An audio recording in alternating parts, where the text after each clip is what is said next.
Yeah, it's okay. Okay, hold on. Hey, Molly, get Wade. It's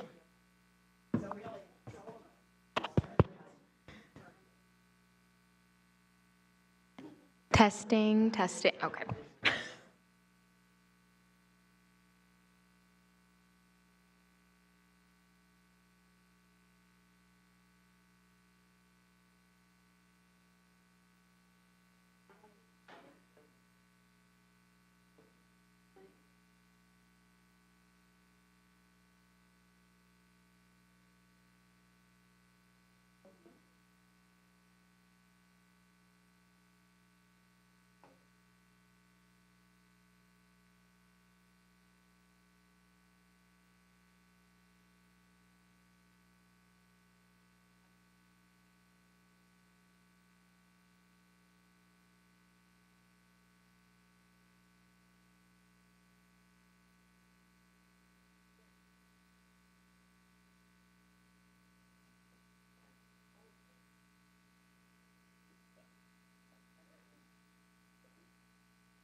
Notice, pursuant to Section 84-1411 of the Nebraska statutes, notice of this meeting was given on July 11, 2025.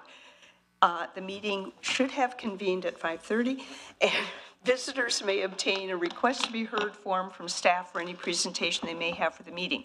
In accordance with the policy, the request to be heard forms must be submitted to the secretary within the first 5 minutes of the board meeting.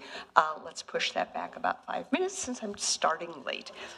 Agenda items are subject to reordering at the discretion of the board president. Please attend the entire meeting to ensure you're able to hear any discussion. Pursuant to 84-1411 of the Nebraska statutes, the next regular meeting of the Board of Education of Douglas County School District 1 and the Board of Educational Service Unit number 19 will be held on Monday, August 4th at 5:30 p.m. in the Teaching and Learning Center at the Teacher Administrative Center, 3215 Cummings Street. Please visit our website, www.ops.org. The agenda will be kept current and available for public inspection in the office of the Secretary of the Board of Education at the Administrative Building during regular working hours. Pursuant to Section 84-1412 of Nebraska statutes, the public is hereby informed that a current copy of the Nebraska Open Meetings Act is posted in the Teaching Learning Center on the north wall. Please stand and join us for the Pledge of Allegiance.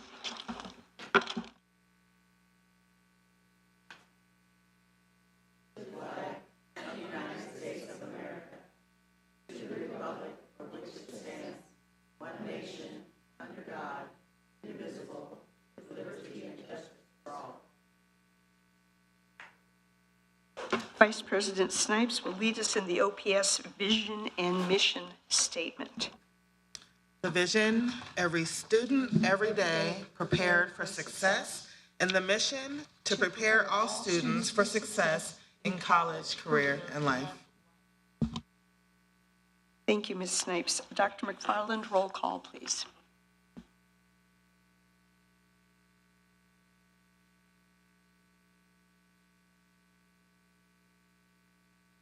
Almanza.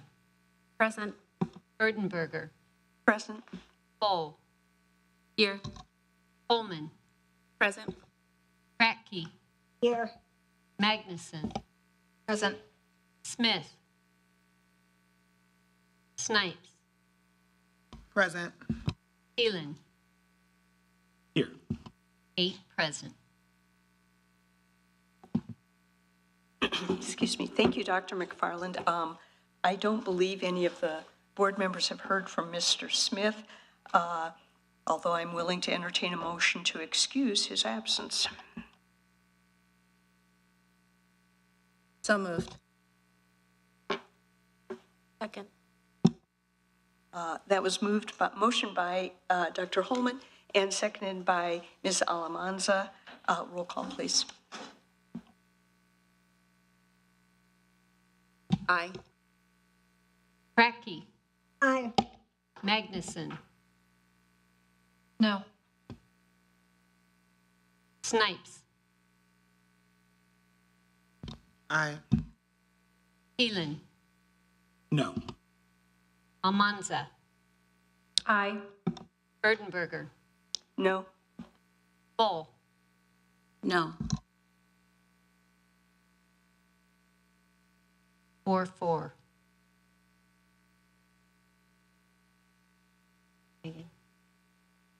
Advisor, that means it.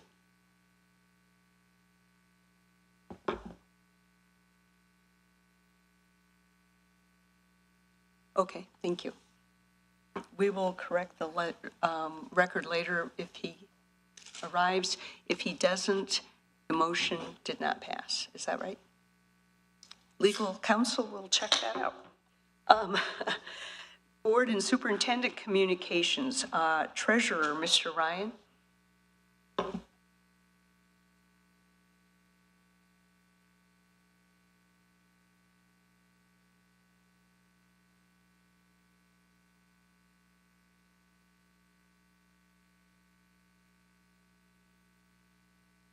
Good evening, President Erdenberger, Vice President Snipes, members of the board, Superintendent Ray.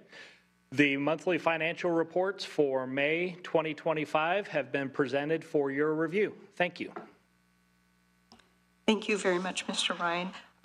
Superintendent Ray advises me he has no comments, so we will move on to board member comments. We'll start at this end of the table. Ms. Kratky, do you have any comments?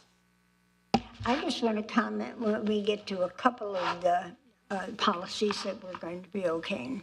I'm going to wait. Thank you very much. Ms. Magnuson? I have a couple comments. Thank you, President Rickenberger. Since it's summertime, everything's light. There isn't a lot of school stuff going on, but I was happy to walk in the Heartland Pride Parade with OPS last weekend. And in doing so, I was reminded of how much of an impact we have on our community, even though it might not always be visible to us. Our group consisted of staff, educators, students, and our own Dr. Monica Green spearheaded the giveaway of 400 hardback books in support of our moonshot. People absolutely lit up when they saw our banner. I heard, "There's OPS," more times than I could count, and both kids and adults alike pursued us for those books. Hopefully next year we can give away more, but it was a morning full of positivity and reinforcement that all are welcome at OPS, and I thought that would be a nice thing to share. That's all I have. Thank you. Thank you very much for sharing. Ms. Full, do you have any comments? I'll go to that this way. Dr. Holman? Thank you, President Erdeberger. I wanted to quickly share that I think it was 2 weeks ago now, we had the National Educators Rising Conference, and it was out in Orlando, and I believe that we took 55 students that qualified for nationals this year from Omaha Public Schools. And if I'm remembering correctly, I believe that we actually had 3 students that placed in the top 3 in 3 different, there's about 14 or 15 different categories that students get to compete in. And I think we had 3 students that made it to the top 3 in a couple of different categories. And then we also had some of our students that also were semifinalists. And so it was really great to see Omaha Public Schools up on the big screen and seeing our students getting cheered and getting to go onto the big stage to get recognized for their efforts in placing nationals. And then we also have a student in Nebraska. I'm uncertain if he is actually from OPS, but a student who's going to be a national officer from the state of Nebraska, which is also great because Texas usually takes over everything at this conference. And so it was great to have yet another person from Nebraska. We did have an OPS student that was a national officer before as well. But so that was just wonderful to be in the presence of all the students. There's probably about 3,000 to 4,000 students down there. And so just thinking about looking at that audience of future teachers and hoping and praying that they still continue to go into the world of education once they get to that point. But definitely very hopeful and exciting opportunity for all of our students who participate in Educators Rising. And for those of you that don't know, it's a pipeline, it's a national pipeline, and we are very committed here in Omaha Public Schools, as you all know, to building the pipeline of teachers. And so it's just a wonderful opportunity for them. And then also I wanted to quickly, over the weekend, our school district was recognized with this very, very beautiful plaque. I know it's kind of hard to read, but it's for 2000. It was a very nice surprise from Mr. Ray and I. We were presenting at a conference, and we won a national award. And so it's for the 2025 CAPC Black Excellence Award for National Organization presented to Omaha Public Schools in recognition of groundbreaking leadership in advancing education and equity for Black students. And so I definitely wanted to show this and just say how proud we were and are for being recognized out of all these amazing school districts, and also being surprised when we get there and see our name in the program of winning and being recognized for the work that we do on behalf of our students. So I definitely wanted to bring this back and share with everybody. Thank you, President Erberger. And well done, Omaha Public Schools. Well done, Board of Education, because it is certainly a team from the boardroom to our classrooms of everybody that does everything that they do every day on behalf of our students in our school district. Thank you. Very encouraging. Ms. Almanza? No. Mr. Thielen? Ms. Snipes? Really quickly, and it's somewhat biased of me, but I just wanted to take a moment to recognize someone who I actually grew up with Her name is Gayla White today. You might know her as Gayla Gully, but she just retired after 29 years. She served as a teacher at Jefferson Elementary in South Omaha.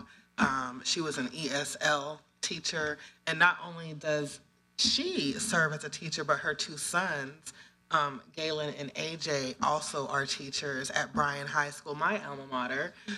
And so even as we talk about pipelines and building pipelines, to see a family of teacher coming down the pipelines, but also another piece of bias being Black teachers. I never had one growing up in OPS. And so knowing that there are children and young people out here who get that opportunity, I just think it's really neat. And I saw her today, so I said, I'm going to say something to you about you tonight at the school board meeting. But 29 years is a long time. I can't remember what I was doing 29 years ago. But anyway, I just wanted to shout her out for that and just say congratulations. And to anyone who has retired. That's it. Thank you, President Erdenberger. Lovely. We'll look forward to any young Holman daughter deciding to be a school teacher as well. Looking forward to that. Speaking of Holman, I had some comments about this later that I'll share with you, but I did want to acknowledge to the public at large that Dr. Holman has been appointed to the Governor's Commission on School Finance Revisiting TO. So there's 18 members that were appointed, and our very own Dr. Holman is going to be on that commission. So good luck. I don't know what else to say. Moving on to the consent agenda. At this time, any board member may request that any item on the consent agenda. Excuse me. Public comment. Oh, I'm so sorry. Sorry, public comment. Thank you, everybody. I was so excited about moving on. Oh, yeah. Next, we will move on to public comment and recognition. This is so embarrassing. I called my sister to watch the meeting tonight. Public comment and recognition. Our first public speaker will be Ms. Walter Sue Dodd.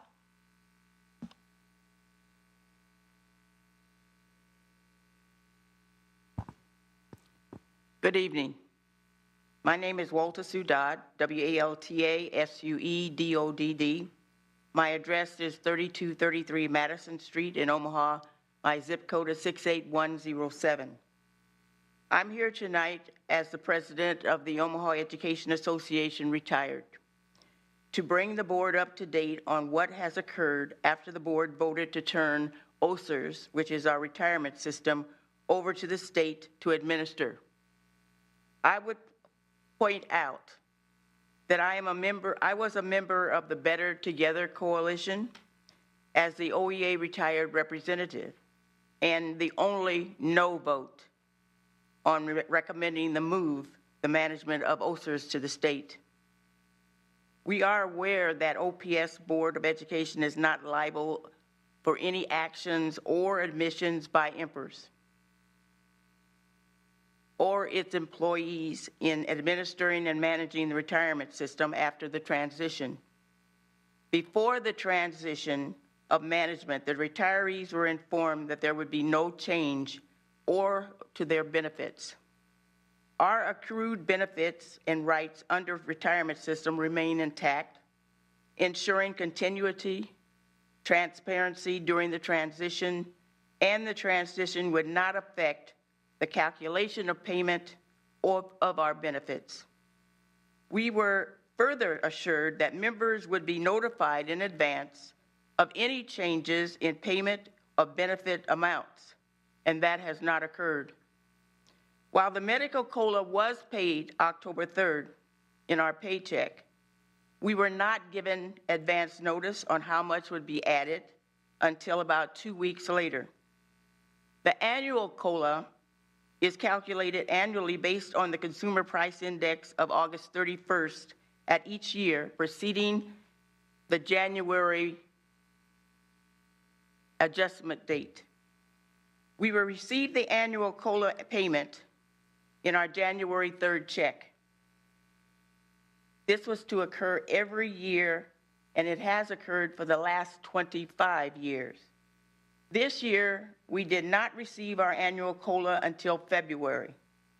There was no notice to our members about this change except for one individual, and this person was notified because they asked. And they received that information in December.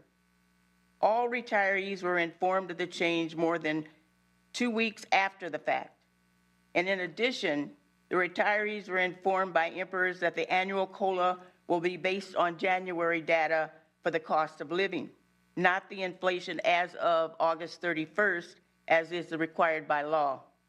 And we were informed that the annual COLA will be in our February check from now on.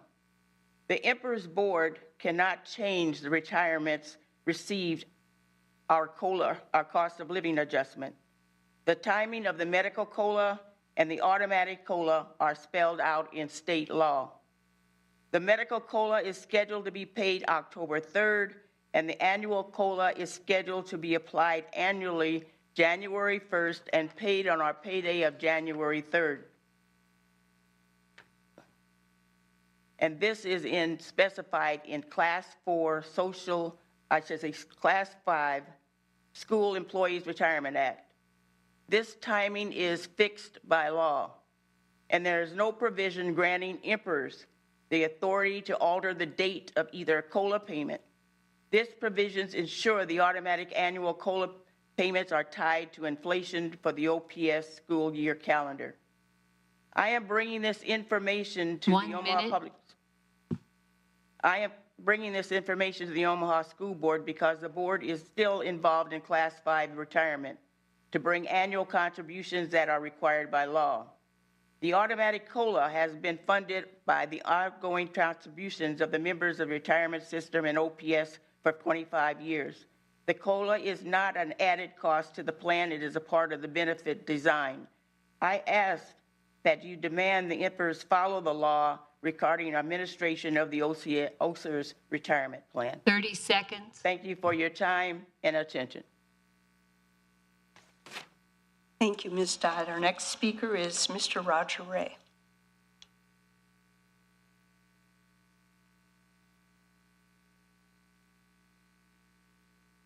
Good evening. I am Roger Ray, and I live at 12914 Pacific Street in Omaha. I'm a member of the Omaha School Employees Retirement System, OSERS, and a former OSERS trustee. The management of OSERS was transferred to the Nebraska Public Employee Retirement Systems, or NPERS, last September. I'm here today to call your attention to a major glitch in NPERS management of the plan and ask that you stand behind the OSERS benefit structure that this board approved and had placed into state law. I speak specifically about the annual cost of living adjustment, or COLA. OSERS offered a number of ad hoc COLAs over time. Ad hoc COLAs do not automatically increase pensions, so in 1998, OPS asked that a bill be introduced to provide for a one-time increase in pensions and establish an annual automatic COLA not greater than 1.5% beginning January 1st, 2000. OSERS is a single employee retirement system, and everything in the plan documents references the OPS fiscal year, September 1st through August 31st.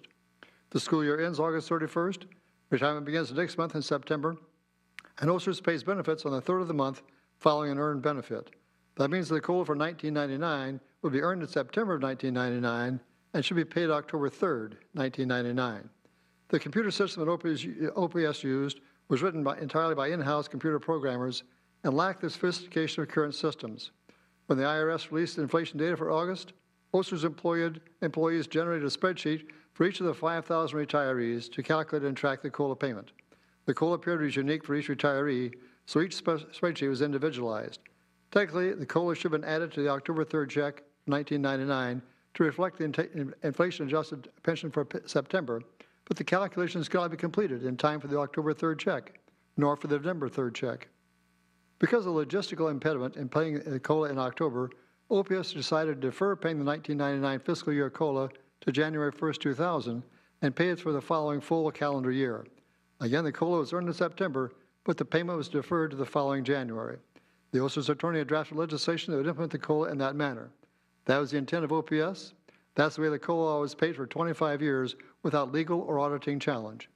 The annual cost of living adjustment for OSERS is authorized by state law, which says beginning January 1st, 2000, and in January 1st every year thereafter, a cost of living adjustment should be made.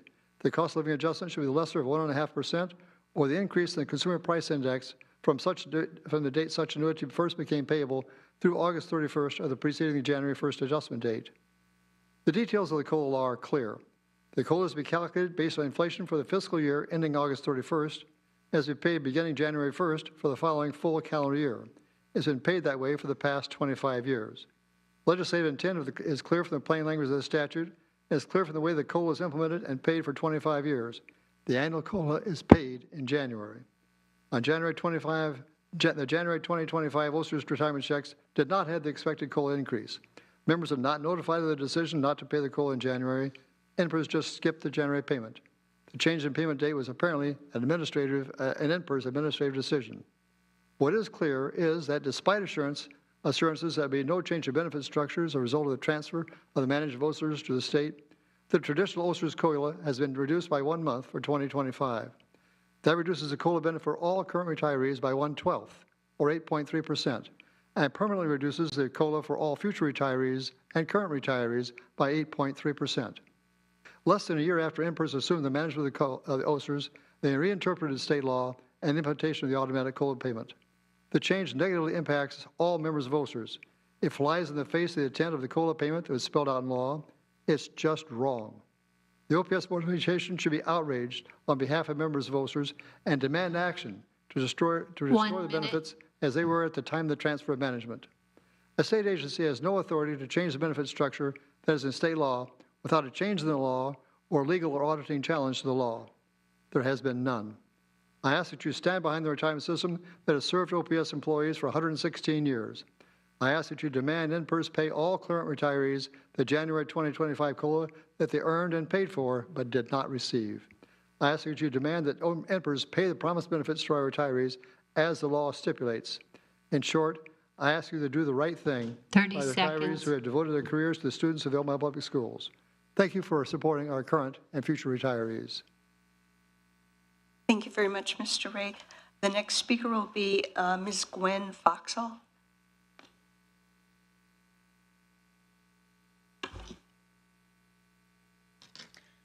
Good evening, Superintendent Ray and members of the OPS School Board. My name is Gwen Foxall, last name spelled Foxall. I reside at 16507 York Avenue, zip code 68116.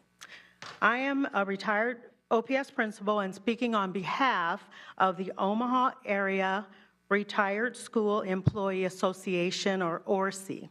ORSE is comprised of retired school district employees from across the city, teachers, administrators, school personnel.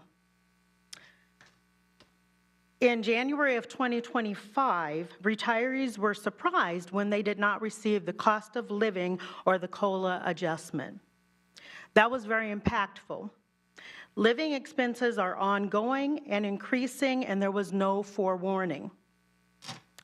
There are increases in food, energy, housing, healthcare, taxes, and retirees are not only dependent on COLA to maintain current standards of living, but also to budget for these rising costs.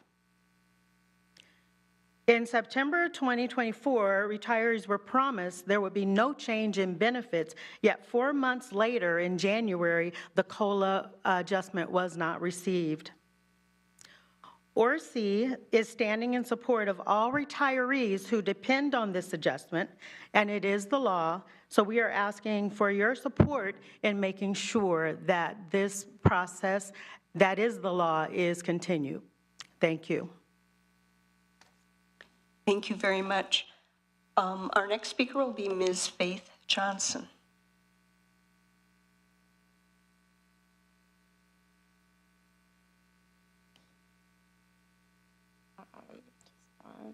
Okay. Good evening, members of the board and Superintendent Ray.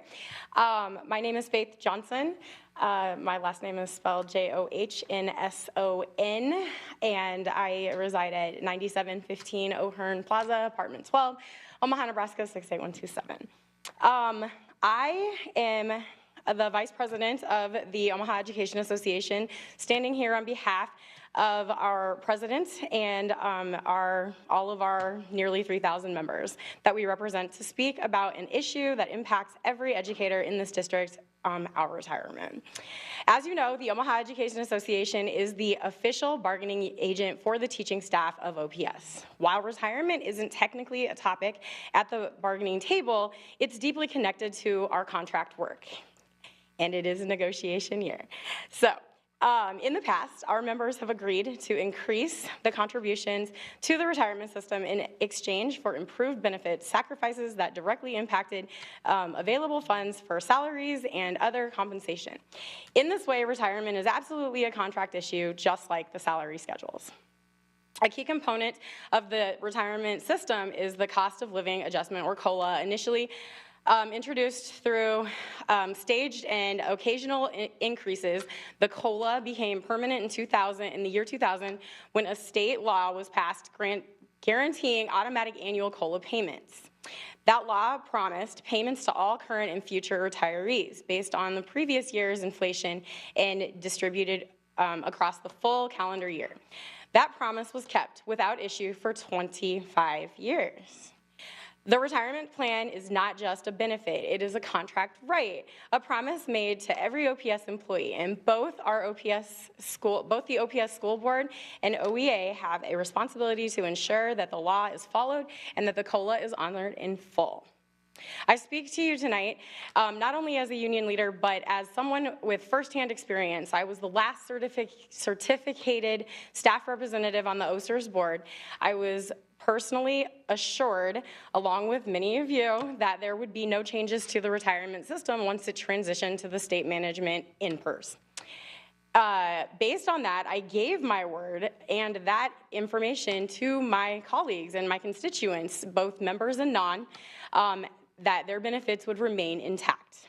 Yet less than a year after the transition, the state dropped 1/12 of the COLA payment for the year 2025. Whether this was an oversight or intentional, the result is the same. It is a reduction in promised benefits and a violation of the trust that so many of us worked to maintain. This matters because retirement is one of the top reasons educators choose to work in OPS. It's not just a financial issue, it's a recruitment and retention issue. And unexplained changes to our retirement plan threaten not just the security of our staff, but the trust that OEA has worked so hard to rebuild with the district. So tonight, I respectfully ask that this board stand behind the retirement system that supports all OPS employees. I urge you to demand that the state pay the retirees the full COLA payment that was missed in January 2025, and to help establish a clear process to ensure that the COLA payments are made across the full calendar year going forward, just as the law intended. This is about keeping a promise from our district to all of the people that work here. So, and it's about preserving the trust that our schools and our staff depend on.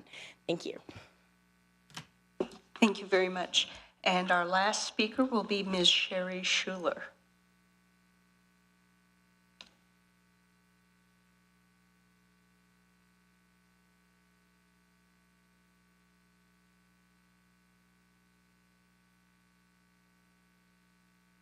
Sorry for sitting far away. My name is Sherry Schuler, S-H-U-L-E-R. My address is 4512 William Street, 68106. Thank you for the opportunity to speak. My name is Sherry Schuler, here on behalf of the Rainbow Parents of Nebraska, a statewide nonprofit organization of thousands of parents and allies advocating for queer children. I'm also the mom of a rising 8th grader at Norris Middle School and a 24 Central grad. I want to start by thanking the board and Superintendent Ray for consistently standing behind our transgender students against the barrage of anti-trans legislation being forced upon us by our state legislature. Now that LB 89 has passed, despite very widespread opposition, I want to urge you as leaders of OPS to prepare for the fallout. As you know, LB 89 bans transgender K-12 athletes from teams that align with their gender. Though it initially also banned children and adults from their correct bathrooms and locker rooms, that part was removed so that it could pass. Regardless, the political climate created by proponents, including our governor, has made school bathrooms less safe for all students. So first, the sports ban will cause chaos this fall. For example, trans students who have always only been known by their current identity will have to decide whether to quit the sports that they love or be outed to their peers. Either way, they're going to need additional support. Another example, how should coaches handle gender challenges if people decide to weaponize the law and challenge the gender of players? How will parents react to seeing trans boys on their daughters' teams? These and many other logistical issues were not fought through by state lawmakers, surprise. And they now fall to your laps. And there's so much potential for the increased conflict and trauma that schools just are going to need to look out for. So second, although the bathroom ban was not in the final bill, when the governor signed it into law, Governor Pillen said on June 4th, "I have confidence that most young boys and men in Nebraska know right from wrong, and they'll take care of whoever tries to go into the locker room or restroom." That is his quote. This drew laughs from those present, but to parents of queer kids, these words were chilling. The governor's words encourage vigilantes to police gender and gives them license to take care of things in bathrooms. This will target not only trans kids, but any child who does not conform to traditional gender standards. Bathrooms are already scary places for trans kids. And this only adds stress when mental health supports are being cut across the state and also across the country. Schools are going to have to deal with this collateral damage. So in closing, we urge you to reduce harm by preparing our administrators, counselors, and teachers to, one, offer extra support to transgender students being outed or newly excluded from participating on athletic teams with their friends. Two, to prepare for the inevitable increase in bullying and harassment by reviewing and updating existing policies and vigorously enforcing them. And three, extend additional grace to transgender and gender nonconforming students who may be experiencing understandably increased distress this fall caused by the actions of words of our state and federal officials. It's our hope at Rainbow Parents of Nebraska that by highlighting these challenges caused by bad governance and foolish words, that your leadership can help protect all OPS students from the fallout. Thank you. Thank you very much. And thank you to all of our public speakers. Now we'll move on to the consent agenda. At this time, any board member may request that any item on the consent agenda be removed from the consent agenda and be considered and voted on separately. At this time, are there any items that board members would like to pull from consent? Ms. Erdenberger, I do have one that I would like to pull from consent. It is H4. Thank you, H4.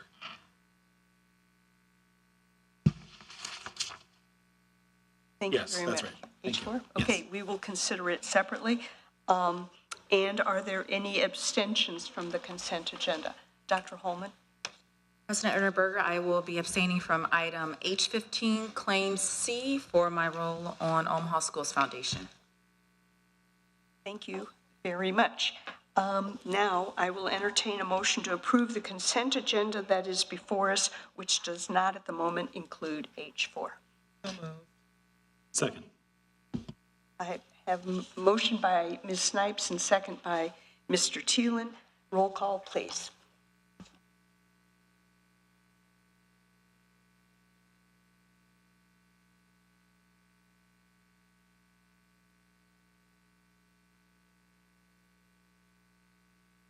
Erdenberger. Aye. Bull. Aye. Holman. Aye. Kratky. Aye. Magnuson. Aye. Snipes. Aye. Thielen. Aye. Almanza. Aye. 8 aye. Thank you very much. Motion passes. Now we will consider item H4. Do I believe I need a motion and a second, and then we will have discussion. Do I have a move to accept? I will move to accept. I would also, I guess I would like to amend the motion first, if I can amend the motion to accept and waive our policy 7,000, and I can certainly explain that in the discussion. Okay. We have a motion to, and I'll just read the title that's in the agenda, a motion to approve to add signage to recognize the various financial donors that contributed to the Burke High Stadium project and to waive the applicable provisions of policy 7,000. We have a motion. Do I have a second? Second. Thank you. I believe that was a second from Dr. Holman. And we'll have some discussion. Mr. Thielen. Thank you, Ms. Erdenberger. In reviewing this item, it was proposed under policy 7,000 that requires the board to approve recognition in capital projects, and the criteria for recognition, in addition to board approval, is that our policy requires that the gift be represent over 50% of the cost of the project. I understand that I wasn't, as it was provided on the original agenda, it wasn't clear exactly what percentage it was at, but it did indicate that it was close to 50%. After further review, it turns out that it is actually right at 50%. So this is a very technical waiver of our policy. We will be at 50% rather than over 50%. So we're waiving that requirement of our policy for the purposes of this recognition. Thank you, Mr. Thielen. Does anybody else have any comments or discussion? Ms. Full. How exactly was that calculated? Like, how did they get to the? That's a great question. It is a complicated issue considering all of the things around that project. I don't have an answer to that. I would be happy to entertain the administration speaking to that if. Because it. Yeah, I would like to hear more about that. Possible. We have administration standing by. Mr. Wakefield, would you please describe the Burke High Stadium project and how this just hits right at 50%? Mr. Thielen is very correct. It's a complicated process to calculate because we're not 100% done and 100% paid out on the project as we go forward. Currently, we sit right at 50% plus or minus a few decimal points with funding. We are still furnishing FF&E, furniture and fixtures and equipment in a press box that is still being paid for by OPS. And we also have the in-kind funding. So we painted the buildings ourselves and did several in-kind things. And determining what the actual value of that is very difficult to determine as well.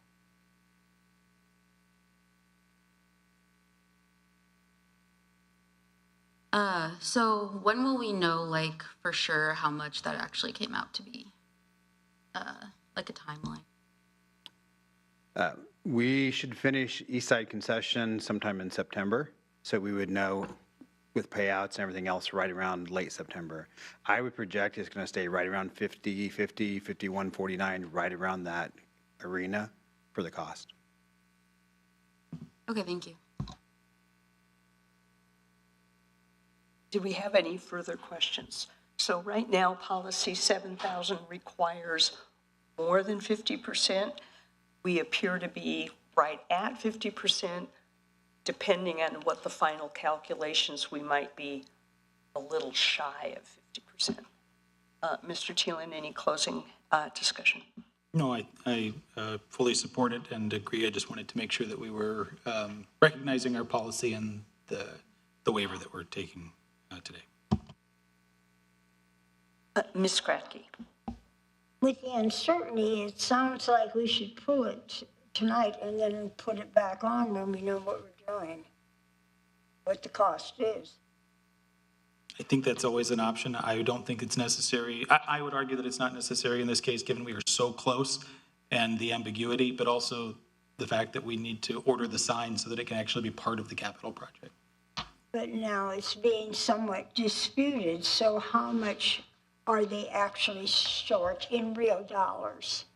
We don't have the exact number, but I credit the administration's representation that it will be within 1%. The foundation furnished about $2.9 million.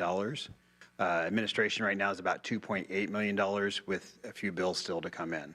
So it's going to be the site concession, the FF&E for the press box will get us just over that 50% for OPS funding that.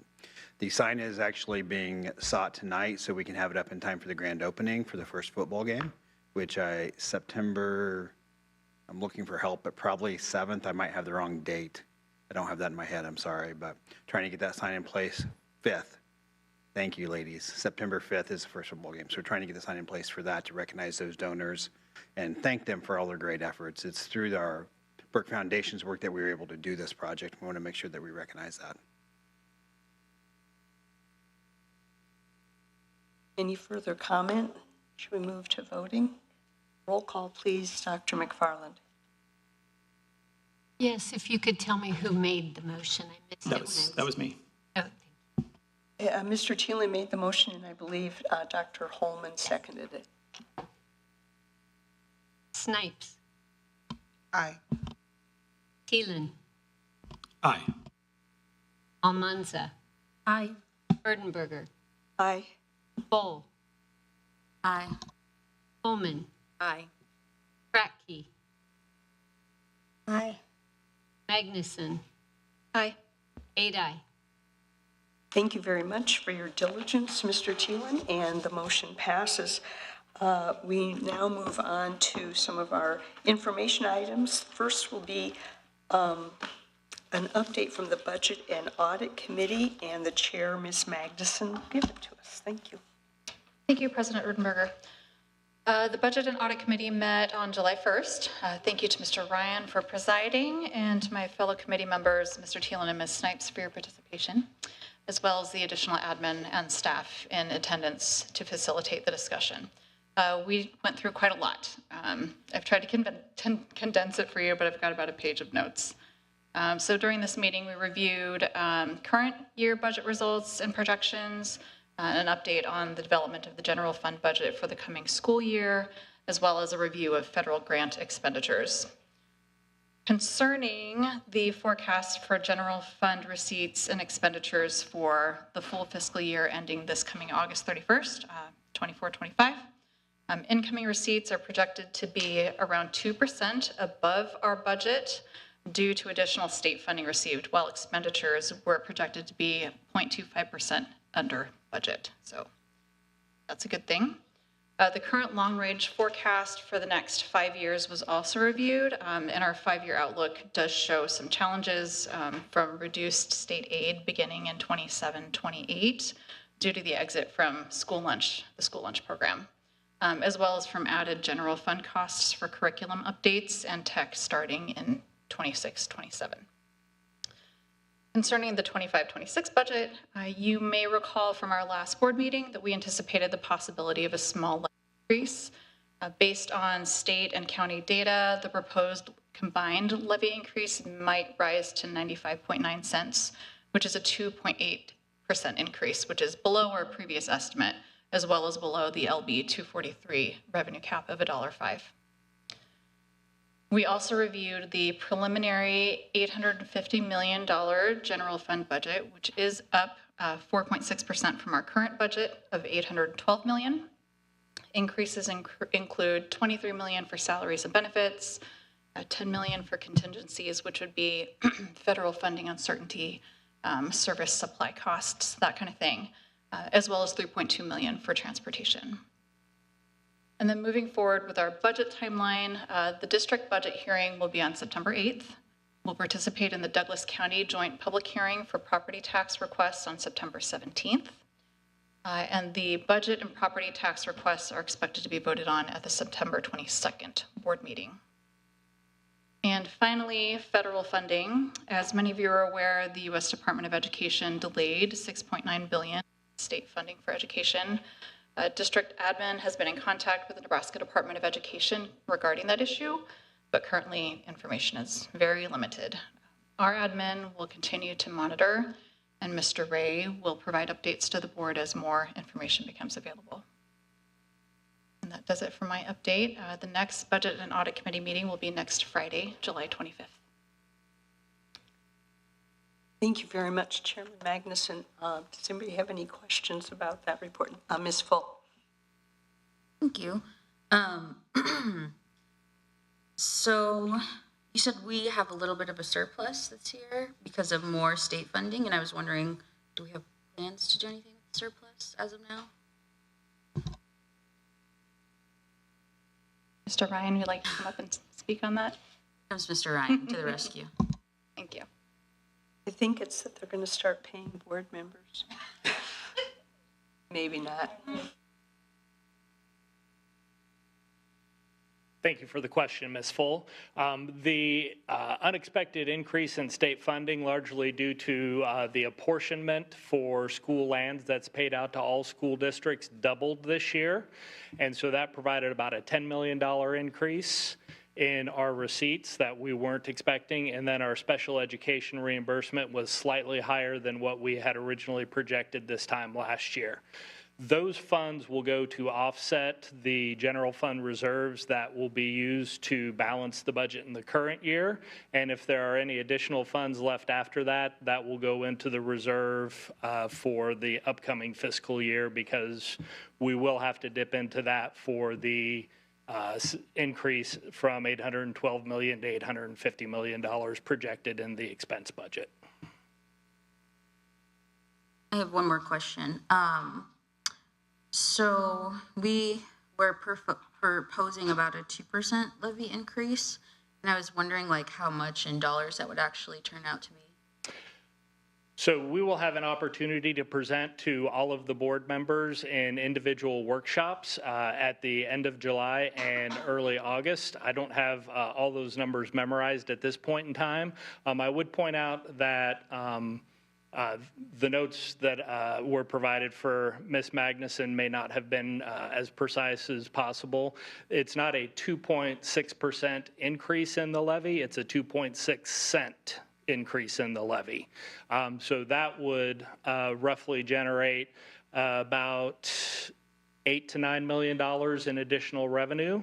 That will help go towards the increase in salaries and benefits for our staff, and also that amount for district contingency as we work our way through whether or not we're going to receive those federal funds that have been withheld from the state.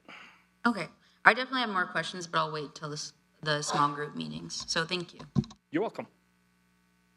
Thank you very much, Ms. Full. Good questions. Anybody else have any questions for Chair Magnuson or Mr. Ryan? Thank you very much. Next, we'll have the Legislative Committee update.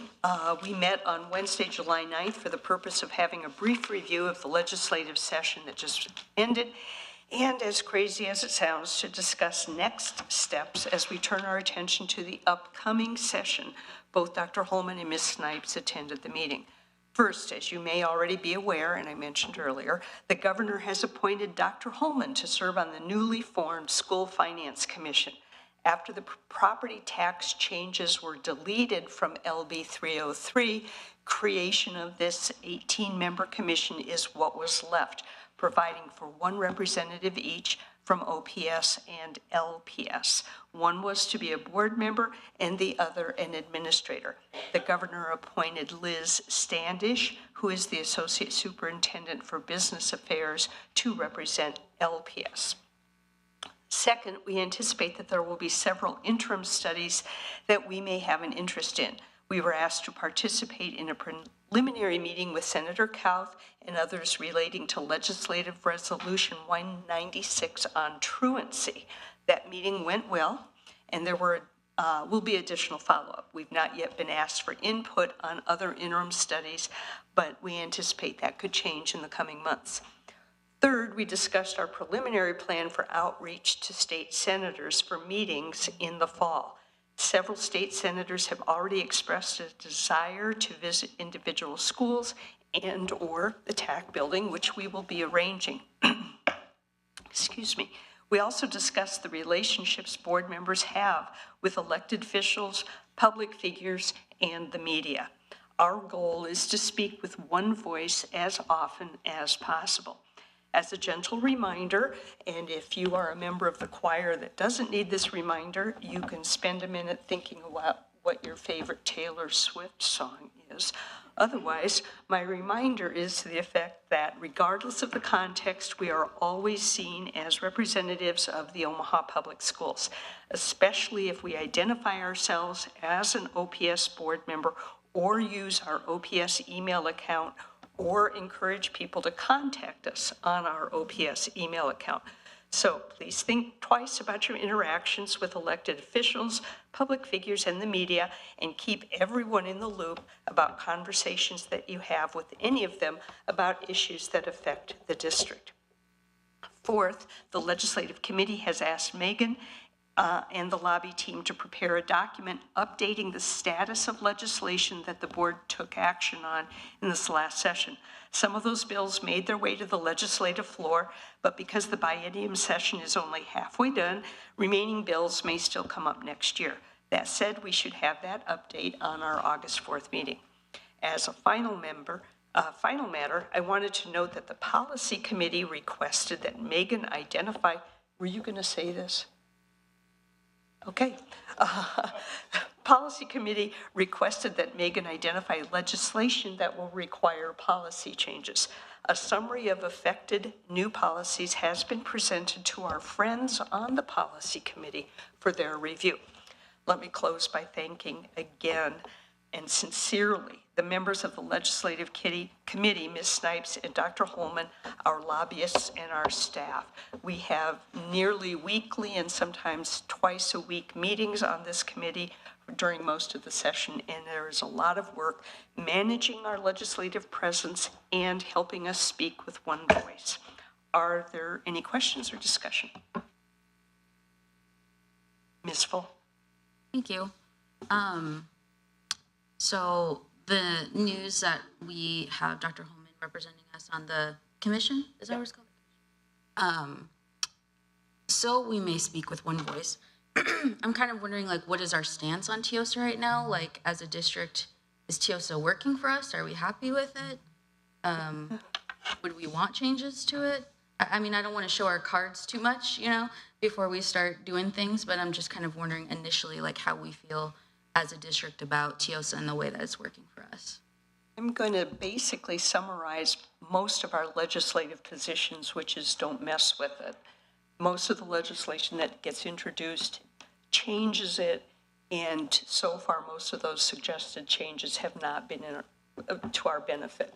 I'm not saying it couldn't be better for us, but I'm going to anticipate that Dr. Holman will be forced to hold the line more often than help make changes. Dr. Holman, you haven't even had a chance to figure out what outfit you're going to wear to the first meeting, but do you have anything to say about the commission or your role on it? And just so that you all are aware, there has been no information just yet. We don't even have a schedule yet as we're going to meet, just some communications as far as who is on the commission, and then also a doodle that has gone out to try to get an initial meeting set up. But other than that, no, and I would be in agreement with President Erdenberger about us liking TIOSA way more than us not liking TIOSA for the benefit of funding for our district. And I believe that Mr. Ryan will be available to Dr. Holman whenever she needs additional information. Any other questions about the legislative report? I just had some more general comments, if that's like follow-up discussion. Sure. Thank you.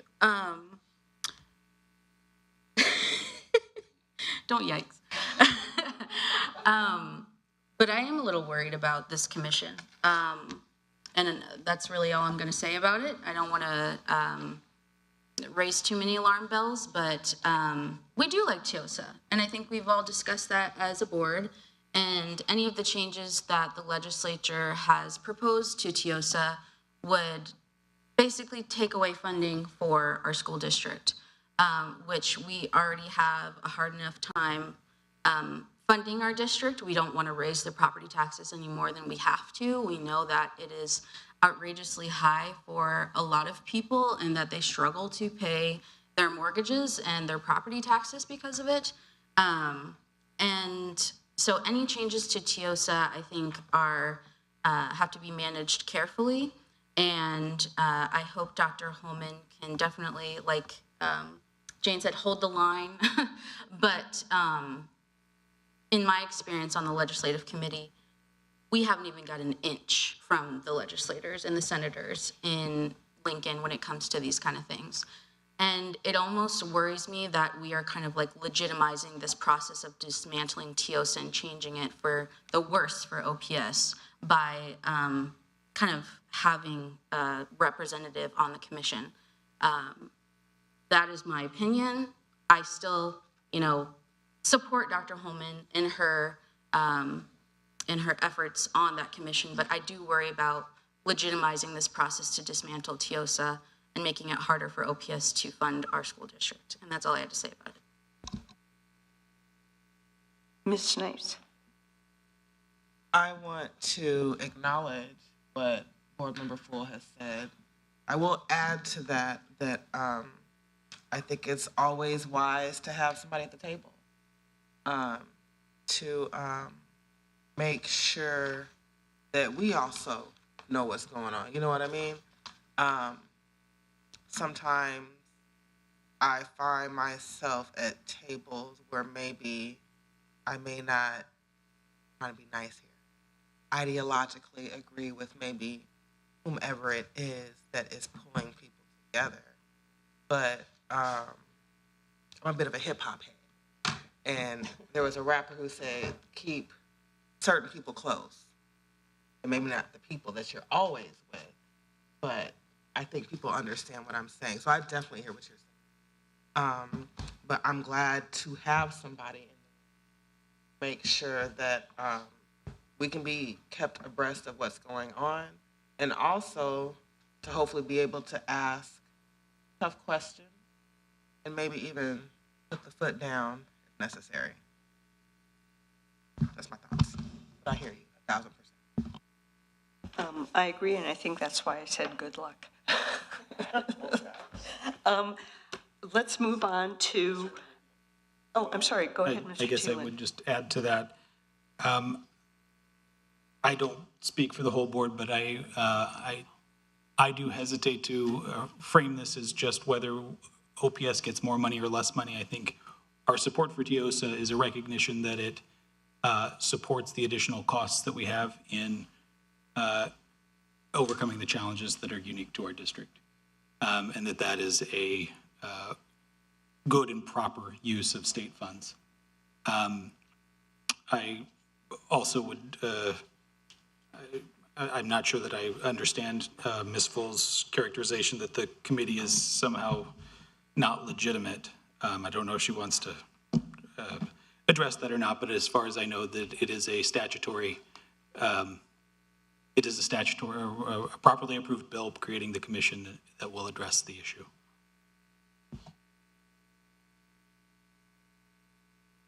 Well, thank you, Mr. Thielen. Ms. Full. I didn't mean that the process wasn't legitimate. Like, I know that it was passed by our legislature and signed into law, but that doesn't make it right. So I guess that's what I was saying.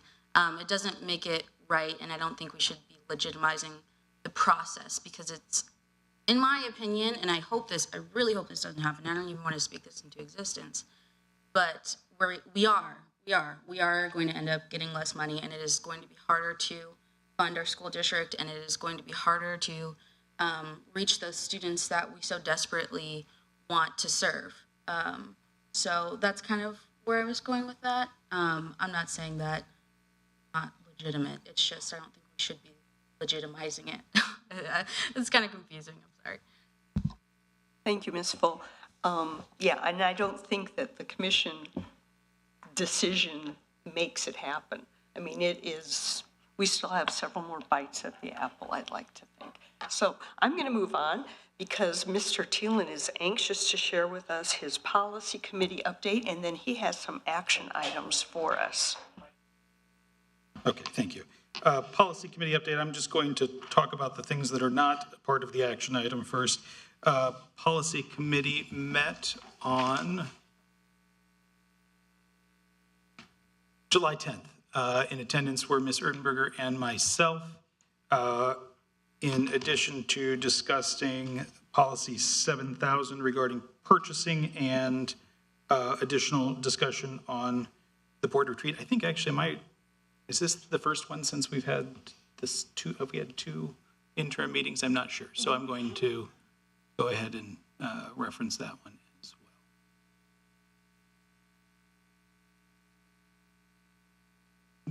I don't have the date right in front of me, but the committee has met twice. The previous meeting was attended by Ms. Full, Ms. Erdenberger, myself, and Ms. Snipes joined us as well to discuss a number of the policies that are on our action item, but mostly to discuss our board retreat, the culmination of which was an email that was sent out to all of you for some input. So thank you to all of those who replied about the topic and content for our board retreat. I guess I will allow any questions regarding to the update, and then I will move on to the action items. Thank you. Action items. Policy 5100 is a new policy. It's a model policy that is based on the model policy that's required by the statute that was recently passed in the Nebraska legislature and conforms very closely to the MTSSB work that the district has been doing for quite some time and is reflected in our code of conduct. So from a substantive standpoint, we do not see this as changing much. It is simply the requirement of the legislature that we have a separate policy that outlines these parts of our behaviors. 5102. This also implements statutory changes regarding rules for participation in extracurricular activities. It implements the Nebraska legislature's statutory changes regarding which students can participate on teams based on whether the team is designated for males, females, or as co-ed. It also implements the statutory requirements that allow non-OPS students to participate in OPS extracurricular activities, regardless of whether they take any credits with OPS. There's a slight nuance in that other public school students can only participate in OPS as extracurriculars if their district does not provide that option, but all private and parochial schools, regardless of whether your school offers it, you can now join OPS as extracurriculars. 5301 is related to dress code. Did I skip one? Oh, I skipped one. Thank you. 5105 is related. Another new policy prompted by state statute. The policy committee has been considering the use of technology for, I think, over a year now, in cell phones and other things, and continue to work with the administration and have conversations about exactly where we want to land on that and the process by which we want to get there. But this policy is required by statute and needs to be in place before our next school year. So what this policy, similarly to the other policy, this does not change substantively what happens in our schools regarding cell phones. It is simply that we are required to have a separate policy regarding cell phones. So we have implemented it in consistent with our current practices, and will continue to that will continue to evolve as we take up that issue. 5301, also a new policy regarding dress code. We've always had policies regarding dress code that have been reflected in our code of conduct. These are, again, no substantive changes here. We are simply required to have a separate policy regarding dress code. There are some new things required in this policy that we didn't specifically require before around record keeping or particular mechanisms for how we enforce the policy, but it is all consistent with how we have been practicing our code and code enforcement up to today. So no substantive change there. Policy 5419 is our policy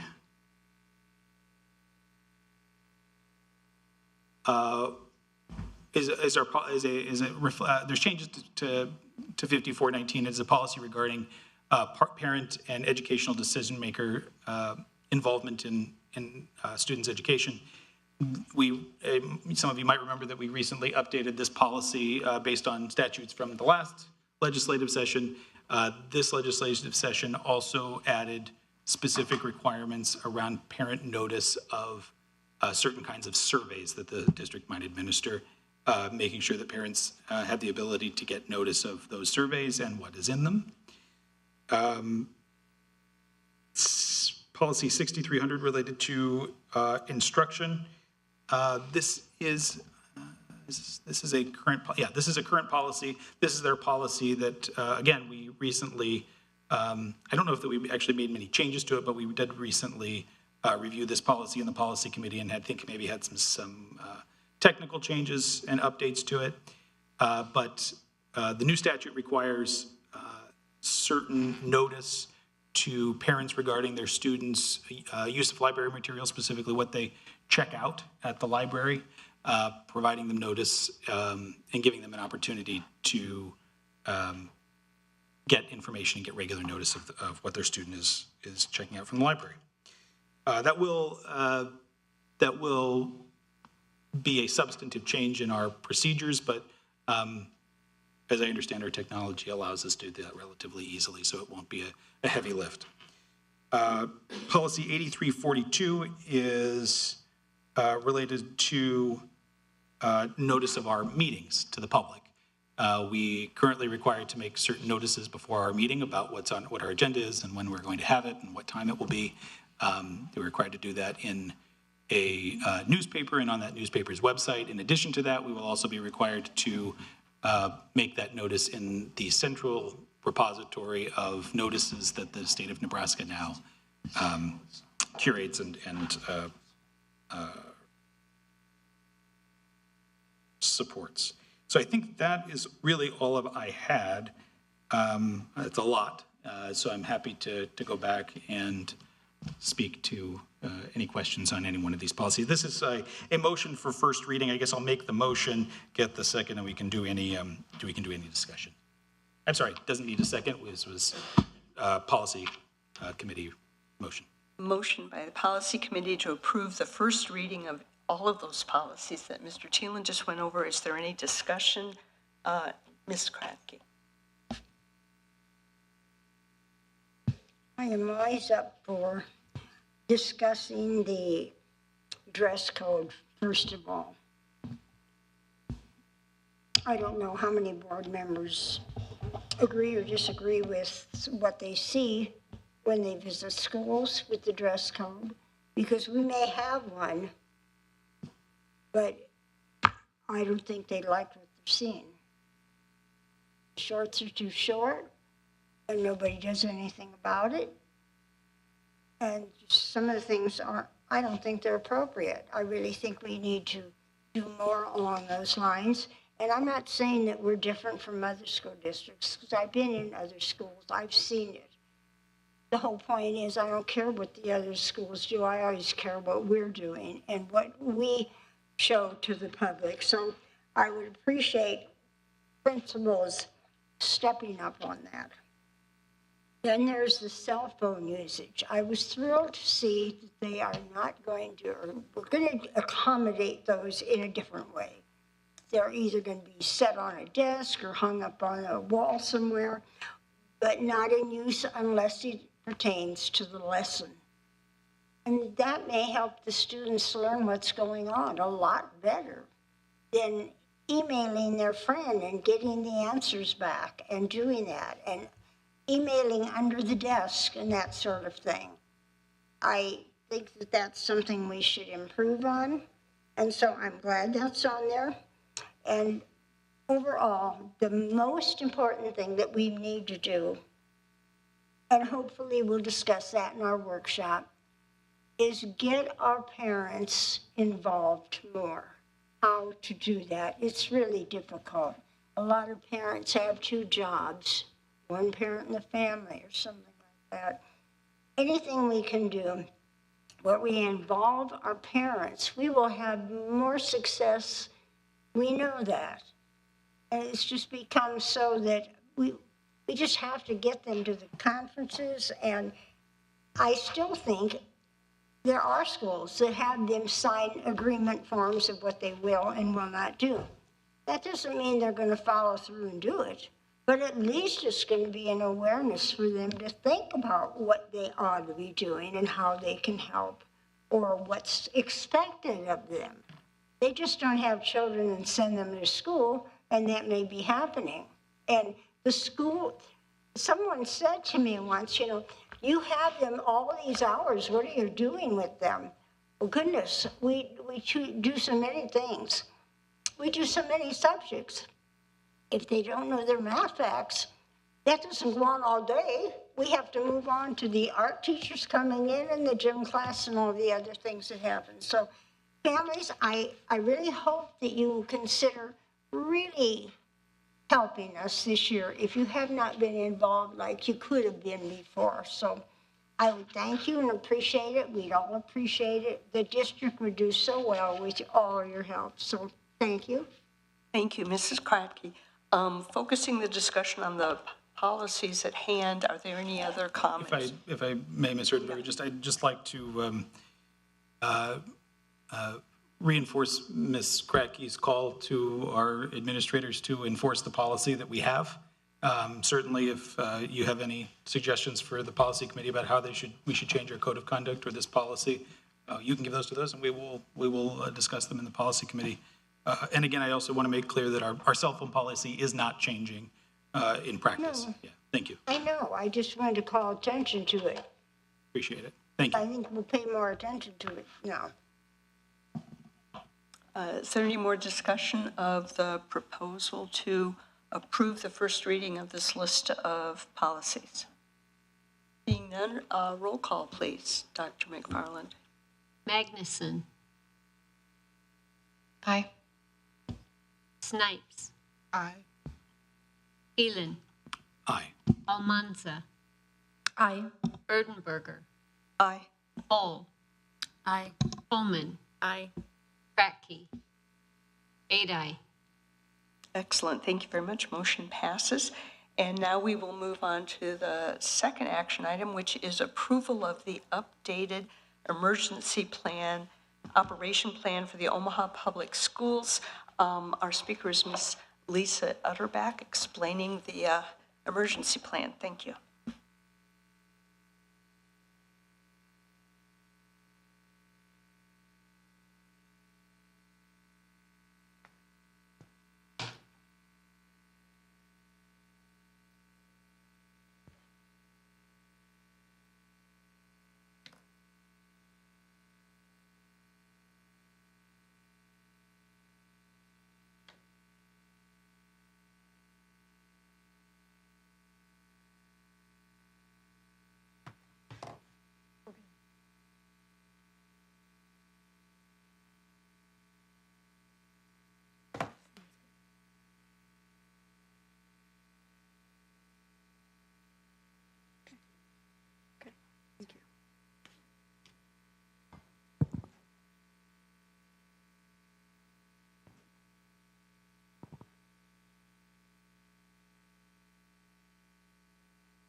I don't remember this part of the superintendent application process.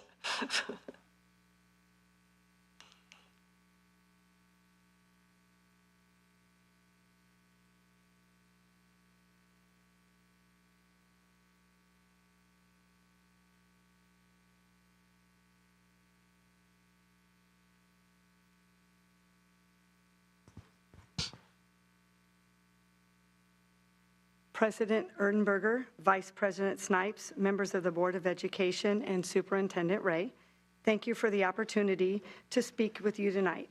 Safety is a 24/7 focus throughout our district community.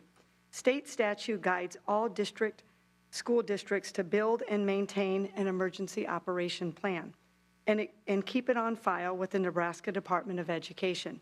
We regularly meet with NDE's safety team to review our plan, discuss best practices, and appropriate updates. Beyond those state requirements, rest assured we are always focused on implementing best practices to offer safe, welcoming, and supportive schools.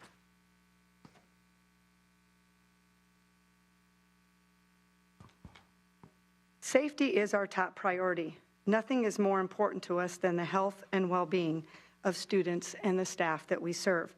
Omaha Public Schools has layers of safety protocols in place. For safety reasons, we do not speak about one each individually for the simple fact of making sure we don't provide some of our plans and information to all stakeholders outside of the district. Releasing them could intentionally compromise our ability to prevent or respond to a crisis. We regularly train the safety teams at each school. Every year, each school in our district holds multiple safety drills with their faculty and students. With board support, we have made significant investments in our digital radios. With those, we can coordinate much faster and much more effectively in emergency situations. And we follow the standard response protocol that we implemented in 2018 that was developed by the I Love You Guys Foundation and adopted by school districts throughout the United States. After the shooting at Northwest High in September of 2024, our board and district committed to thoroughly reviewing the incident, what led up to it, and our response afterwards. Our ongoing planning and this review reflect our deep and sincere determination to learn, improve, and protect our students and staff. Immediately after the incident, we held a comprehensive debrief with school leaders, district staff, and law enforcement partners. We also engaged an independent, nationally respected school safety expert to study our preparedness, response, and recovery efforts. That review is complete, and it affirms we have made important strides to enhance school safety throughout recent years. That included our adoption of the Standard Response Protocol, as I mentioned, in 2018. Through the Standard Response Protocol, we adopt consistent language and procedures throughout every school and office in the district. Students and staff train every year, and as they move from one school to the next, they know the procedures and the common language are the same from school to school. We have and continue to invest in trained school safety teams. They are important and valued members of every school staff.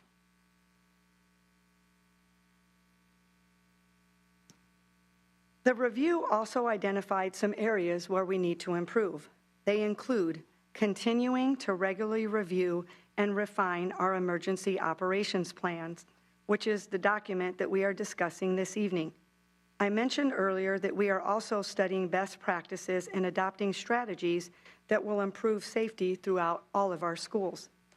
We will increase training for students and staff on threat assessment prevention, intervention, response, and recovery. In addition to promoting prevention tools like Safe to Help Nebraska that is on every student electronic device, families will receive new yearly communication about Standard Response Protocol. And we will also update how we measure and manage behavioral threat assessments. We are moving to a tiered or responsive district-wide process. School leaders and threat assessments teams will receive additional training this fall. The improvement to our existing threat assessment strategies will help us track patterns over time to intervene earlier and more effectively. We are committed to acting on those recommendations. As I mentioned, training staff is already in the works. Annual communication about our Standard Response Protocol, in addition to the safety drills we've done for years, is ready for this fall. Our relentless collective effort to proactively promote school safety will continue. More than one protocol, program, or policy, school safety is a culture built on trust, teamwork, and vigilance. School safety is everyone's responsibility.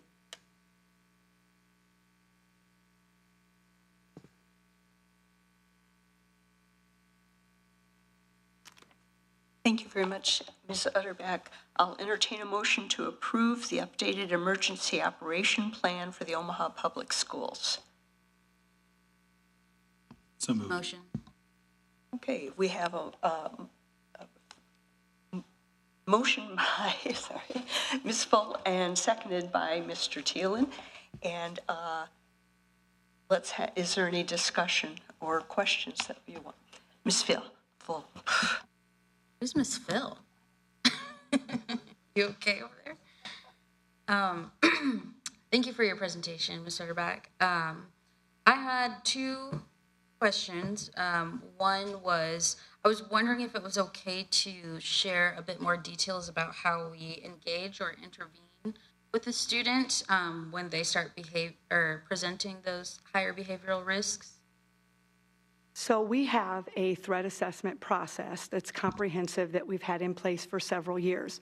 And when a student violates, there's 4 code violations that would lead an administrator to conduct a threat assessment. They get together with other members of the threat assessment team and they conduct the threat assessment. And based on whether it's low, moderate, or high, that is when a safety plan would be put in place. Thank you. And my next question is, I know that when the shooting first initially happened, we had a lot of parents in here giving public comment about the situation and their concerns, and a lot of them brought up metal detectors. And I hope you were anticipating me asking this question because I already asked it to you. So, but I wanted the public to kind of understand why we decided not to institute metal detectors into our schools, and why. There is no one perfect solution to any school safety concern. There is no doubt safety is our top priority. We have also known and seen violence around the country where metal detectors were present.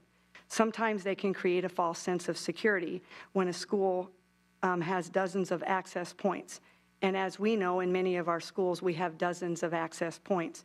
And so our focus as a school district is to implement the strategies that we have and do more prevention. But, you know, to the public, if you look at what's happened nationally, schools that have had metal detectors, whether it's AI or actual metal detectors that you walk through, have had incidences of school shootings.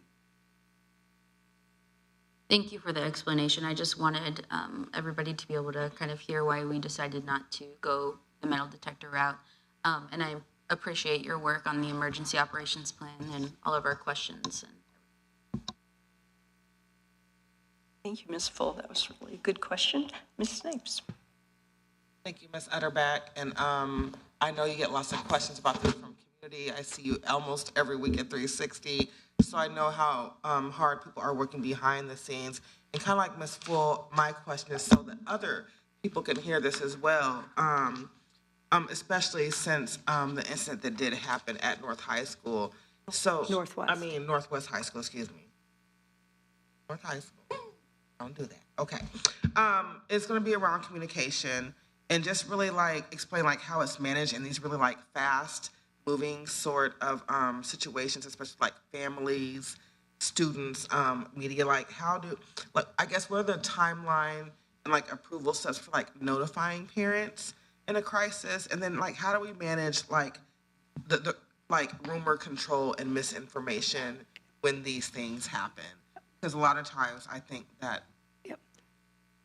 Well, I can tell you our district communications team is second to none. When incidences happen, whether it's a lockdown at a school because there's an incident that could be festering, they are notified as building principals notify our district communications immediately, and I'm sure some of you are parents that are on the board, I am as well, have received communication from schools. So that communication happens right away. And the commitment that we've made as a district, and we've been following for quite some time, is we provide regularly updates if a school's in lockdown, if a school's in and secure, and then parents are notified right away. As of the rumor mill, we have a cell phone policy now that will hopefully be able to move forward. But there are kids and parents that want to reach out to their families, as I would if there was an incident. And, we're not going to get over the intercom when something happens in a school. If you're in lockdown, lights, locks, out of sight. And so if kids are texting their parents, we would hope that the reason would be to let them know that they're okay. But I don't think we'll ever be able to get a hold of the rumors. I know that our district communications team communicates regularly to families, parents and guardians when incidences happen at school, and that is timely and ongoing. I believe in this particular incident, it was every 15 minutes or every Yes. 20 minutes? Yes. That we provided updates as well. Mm-hmm. Trying to get ahead of that rumor mill. Are there any other questions or discussion?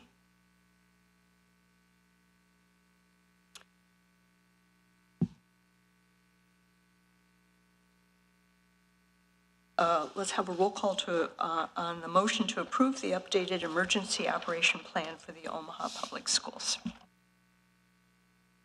Cole. Aye. Holman. Aye. Kratky. Aye. Magnuson. Aye. Snipes. Aye. Thielen. Aye.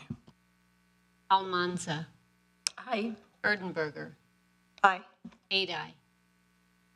Excellent. Thank you, board members. Motion passes. Next, action item is the approval of Nebraska's college and career-ready standards for science. Our speakers are Ms. Mulkerin and Mr. Moss. Oh, and maybe Ms. Christopherson.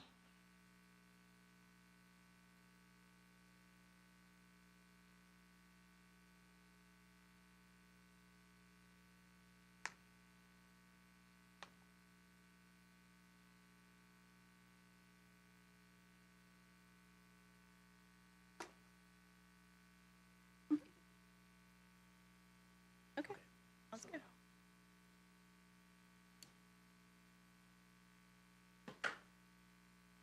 Okay. Good evening, President Erdenberger, Vice President Snipes, and members of the board, and Mr. Ray. My name is Dr. Elizabeth Mulcairn, and with me I have Mr. Anthony Moss.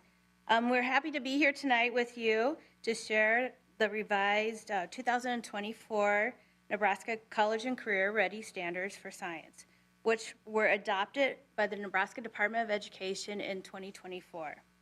Attached to your agenda, you will find the full Nebraska College and Career Ready Science Standards document, and you will also find the standards comparison document used to show what has been revised and changed from the previous standards.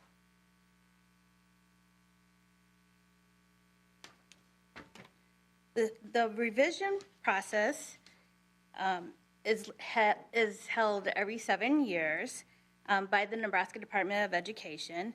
The process is led by NDE.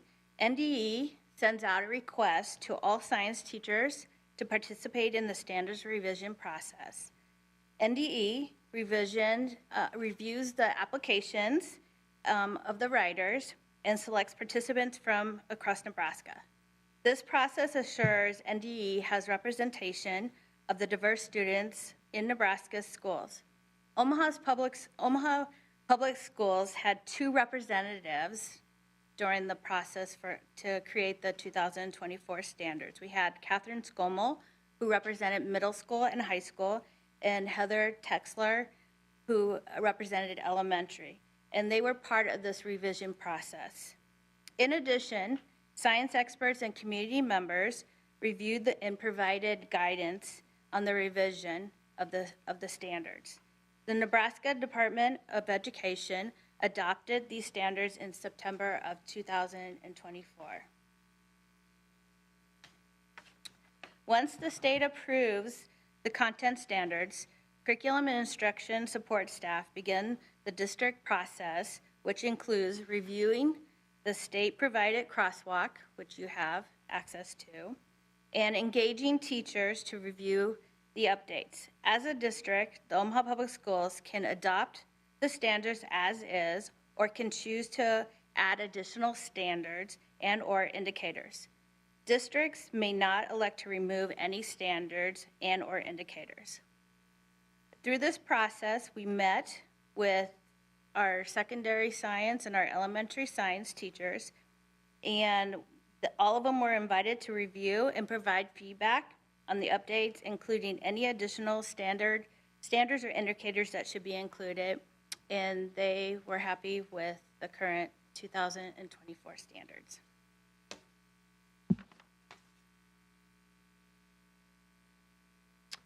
The science standards were last brought to you in the spring of 2018. These standards outline what students should know and be able to do, centered on 3 dimensions: science and engineering practices, disciplinary core ideas, and cross-cutting concepts. Standards define the broad learning goals students should achieve, while indicators break down those goals into specific measurable skills or knowledge students need to demonstrate. The updates adopted in September of 2024 had no changes to the standards. Some changes to the indicators were made, which included changes in vocabulary, grammar, and punctuation to provide clarity, deletion of 15 duplicated high school plus standards in high school plus indicators in anatomy and physiology, and 1 indicator was moved in biology from inherence to cell structure and function. And again, you have that document there for you in your, along with the presentation. We adopted high-quality instructional materials and resources for middle school in 2021. We adopted high-quality instructional materials and resources for high school in 2023. We adopted high-quality instructional materials and resources for elementary in 2024. Our new resources remain in alignment with the updated standards. This year, much of our professional learning has been designed for implementing these resources. At the elementary and secondary level, teachers have been providing feedback. We will use this feedback to support further understanding and implementation of our resources. Upon approval, curriculum guidance documents will be updated with the revised standards and provided to teachers for the start of the 2025-2026 school year. We request approval from the Omaha Public Schools Board of Education to adopt the 2024 Nebraska K-12 College and Career Ready Standards for Science. Thank you very much for that presentation. Is there a motion and a second to accept these standards? So moved. Second. Okay, I believe I have a motion from Ms. Magnuson, a second from Dr. Holman, and Ms. Snipes meant to move, but she couldn't get to her mic fast enough. Is there any discussion about these changes, standards? Ms. Full. Thank you for the presentation. So I saw that we were kind of like reducing redundancy in like any of the changes that were made. And so I was wondering, has this changed any of the science courses that we do offer No. in your school? This summer, we did a major overhaul or looking at our courses, and none of our courses have changed at all. Okay. If anything, it made them better. Okay, thank you. Ms. Snipes. A couple of questions. One, is there any professional development that will be needed for teachers? Based on the standards? No. Okay. We will continue to support them as we continue to implementing our high-quality instructional materials. And it did seem like I saw like a focus on like qualitative understanding, so it seems like I'm being like a focus on like critical thinking, you know, which I really appreciate. I remember my son, who is also an OPS graduate, him and I having a conversation just about the need for like critical thinking skills, and I felt like I saw that in there. So just any other questions or discussion? other than to note this is probably the last time that Mr. Moss will be making a presentation as a member of the curriculum team, as he will be moving on to be a elementary school principal. Thank you. Okay, roll call, please, Dr. McFarland. Snipes. Aye. Thielen. Aye. Almanza. Aye. Erdenberger. Aye. Cole. Aye. Holman. Aye. Kracke. Aye. Magnuson. Aye. 8 aye. Excellent. Motion passes. Before we move on to receipt of reports, I just want to follow up on our earlier vote concerning absences. The motion to excuse the absence did not pass with a 4-4 vote. There are 2 receipt of reports on the agenda tonight. One is financial results from the April 13, 2025 and district surplus online auction provided by Auction Mill LLC for $42,950.40. And second, a Head Start monthly board report for May 2025. Thank you for attending that meeting, Ms. Almanza. Ms. Snipes, do you want to request a closed session? I move that the Board of Education go into closed session for the protection of the public interest and for the prevention of needless injury to the reputation of individuals to discuss with the superintendent, secretary to the board, and legal counsel pending litigation, negotiations, and legal advice. Thank you, Ms. Snipes. Gave Dr. McFarland a chance to get back to her desk. We have moved it. We need a second. Second. Thank you very much. Mr. Thielen seconds it. Let me remind the board that the purpose for closed session is for the protection of the public interest and for the prevention of needless injury to the reputation of individuals to discuss the superintendent, secretary of the board, and legal counsel pending litigation, negotiations, and legal advice. Let the record reflect that the board, we have to have roll call. We'll be going into closed session as soon as roll call is completed. Dr. McFarland. Thielen. Aye. Almanza. Aye. Erdenberger. Aye. Cole. Aye. Holman. Aye. Kracke. Aye. Magnuson. Aye. Snipes. 7 aye. Thank you. Motion passes. Apparently, the statute requires that I say this after the vote, which I will now proceed to do. Let me remind the board that the purpose for closed session is for the protection of the public interest and for the prevention of needless injury to the reputation of individuals to discuss with the superintendent, secretary to the board, and legal counsel pending litigation, negotiations, and legal advice. Let the record reflect that the board went into closed session at 7:11.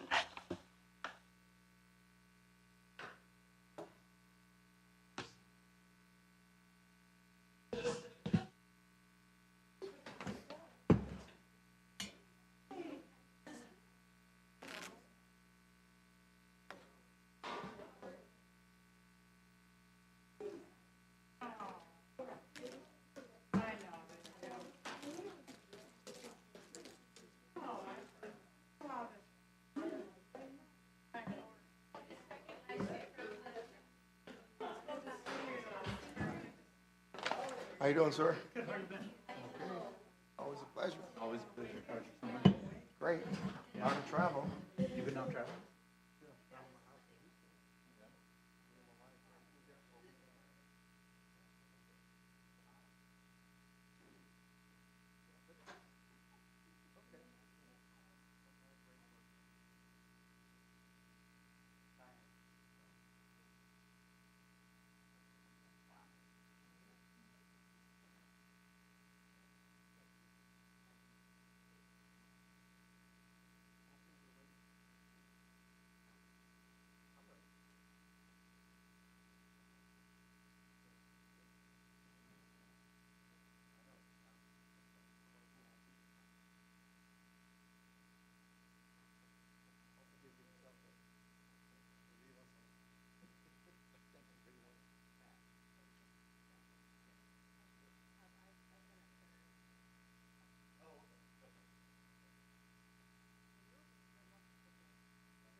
Okay, let the record reflect that the board came out of closed session at 8:09.